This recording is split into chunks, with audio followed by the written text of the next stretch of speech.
तुलसीदासଙ୍କର ଶ୍ରୀ ରାମଚରିତମାନସ ବା ତୁଳସୀ ରାମାୟଣରେ ଅଛି ଏକ ଅତ୍ୟନ୍ତ ରୋଚକ ଓ ତାତ୍ପର୍ଯ୍ୟପୂର୍ଣ୍ଣ ବର୍ଣ୍ଣନା।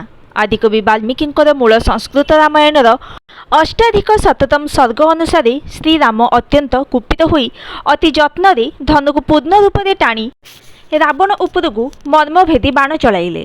ବଜ୍ରଧାରୀ ଇନ୍ଦ୍ର ପେଶିଥିବା ବଜ୍ର ପରି ସେହି ଦୁର୍ଦ୍ଧର୍ଷ ଓ କାଳତୁଲ୍ୟ ଅନିର୍ବାଚ୍ୟ ବାଣ ରାବଣର ବକ୍ଷକୁ ବିଦ୍ଧ କଲା।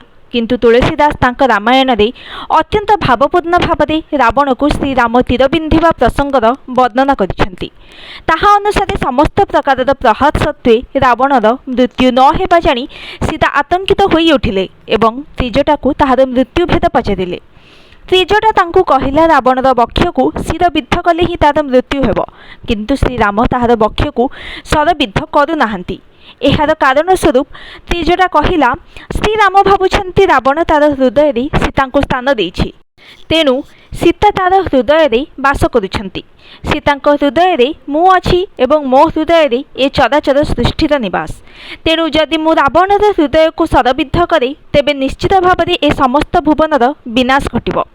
ତାହା ଶୁଣି ସୀତା ଯୁଗପତ ବିଷାଦିତ ଓ ହତ୍ସ ହେଲେ। ତାହା ଦେଖି ପରିଶେଷରେ ତ୍ରିଜଟା କହିଲା, ସୀତା ଠାକୁରାଣୀ, ଏବେ ମନରୁ ସଂଶୟ ଦୂର କର।